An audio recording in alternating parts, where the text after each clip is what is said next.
The title of the topic is The Use of Random Numbers. सबसे पहले इस topic के ऑब्जेक्टिव्स देखते हैं. After completing this topic, a student will be able to explain the use of random numbers for security purposes. जो इस topic में use होने वाली फिगर्स हैं, जो मटेरियल है, they have been taken from the book with the title Network Security Essentials, Applications and Standards. ये जो बुक थी, this was published in 2014 and the author name is William Stallings. जो आपके जो number of network security algorithms which are based on cryptography, they make the use of random numbers.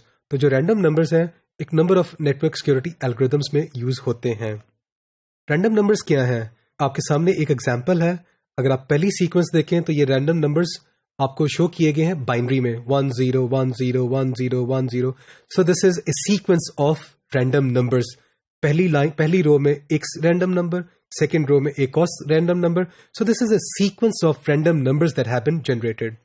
ये जो random numbers हैं, ये कहाँ पे यूज होते हैं? इनकी एग्जाम्पल्स देखते हैं. जो RSA का पब्लिक की इंक्रिप्शन एल्गोरिथम है, वहां पे जब आपने कीज को जनरेट करना होता है, ये वहां पे यूज होता है. सिमिलरली जो अदर पब्लिक इंक्रिप्शन एल्गोरिथम्स हैं, वो भी क्या करते हैं, जब कीज को जनरेट करते हैं, they need the use of these random numbers.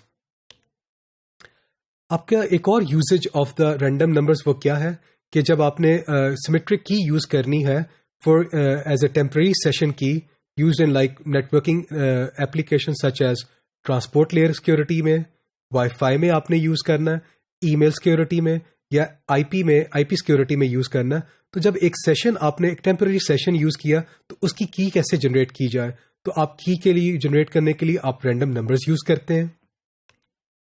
Similarly in a number of key distribution scenarios such as Kerberos में क्या आपके पास एक की है जिसमें सिमेट्रिक इंक्रिप्शन एल्गोरिथम में लेट्स से यूज हो रही है. इस की को आपने डिस्ट्रीब्यूट करना है, तो इस की को कैसे डिस्ट्रीब्यूट किया जाए?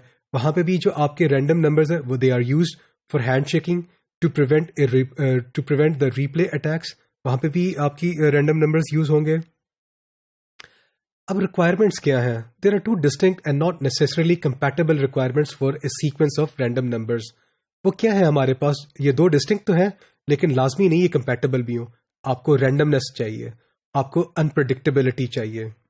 अब हम इनको टर्न बाय टर्न देखते हैं. रैंडमनेस का क्या मतलब है? The concern in the generation of a sequence of allegedly random numbers has been that the sequence of the numbers should be random in some well defined statical sense. तो जब आप random numbers generate करते हैं, एक sequence of random numbers जब generate करें, तो हम क्या चाहते हैं कि वो क्या होने चाहिए? स्टैटिस्टिकली सेंस में वो रैंडम होने चाहिए. ये ना हो कि कोई पैटर्न फॉलो हो रहा हो, क्योंकि अगर कोई पैटर्न फॉलो हो रहा होगा तो this is a vulnerability in your security algorithm. So अगर आपने रैंडमनेस चाहिए आपको, तो हम रैंडमनेस को कैसे एवेल्युएट कर सकते हैं? So the following criteria are used to validate that a sequence of numbers is random. पहली चीज, क्या आपके जो सीक्वेंस ऑफ नंबर्स हैं वो रैंडम है या नहीं है, हम उसको वैलिडेट करने जा रहे हैं. तो पहली चीज है uniform distribution. The distribution of the bits, जो आपका जो सीक्वेंस है उसमें जो बिट्स की डिस्ट्रीब्यूशन है वो यूनिफॉर्म होनी चाहिए. What does this mean? इसका मतलब है कि अगर आपके जो जिस फ्रीक्वेंसी के साथ आपके वंस अकर हो रहे हैं एक सीक्वेंस में, उसी फ्रीक्वेंसी के साथ आपके जीरोस भी अकर होने चाहिए, अप्रोक्सीमेटली सेम होना चाहिए. ये नहीं होना चाहिए कि अगर आपके पास एक रैंडम नंबर है तो सारे वंस हो या ज्यादातर वंस हो जाएं और बहुत कम जीरोस हो. ऐसा नहीं होना चाहिए, because this will allow an opponent to discover some kind of pattern. तो हम ये नहीं चाहते. हम चाहते हैं कि हमारे जो बिट्स होनी चाहिए उनका सीक्वेंस क्या होना चाहिए? They should be uniformly distributed.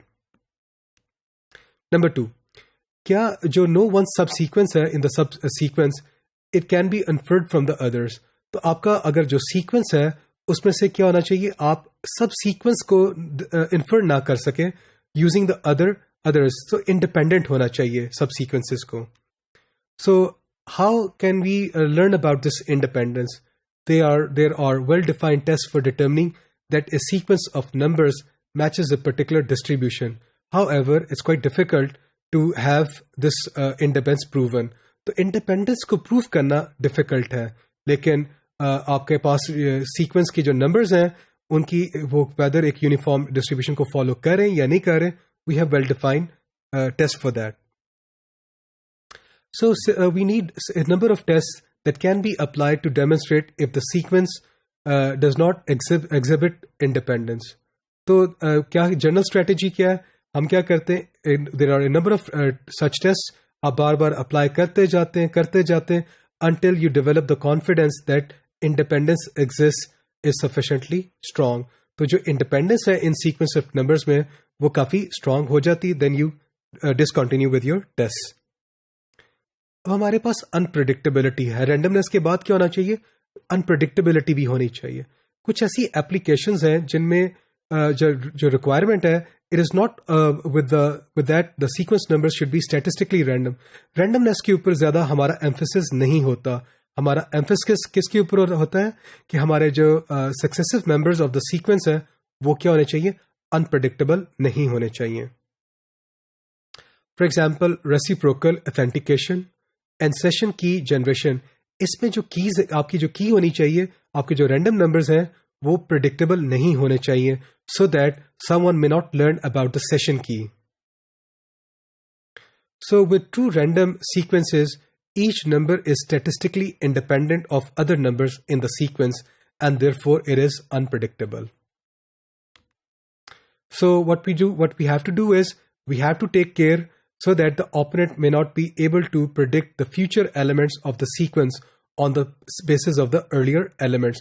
तो अगर जो earlier elements उसने जो learn कर लिए, ये नहीं होना चाहिए कि वो future elements को भी predict कर ले. तो इस टॉपिक में हम लोगों ने जो random numbers हैं उनका usage को understand किया है.